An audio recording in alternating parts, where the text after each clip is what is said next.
দিন দুপুরে ছিনতাইবাজদের খপ্পরে পড়েন মহিলা। ঘটনা উদয়পুর গোকুলপুর খামার এলাকায়।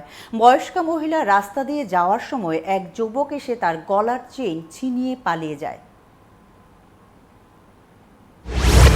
আমার গলা থেকে প্রথম আমার কাছে কয় মাসি আমার প্রথম জল চাইছি।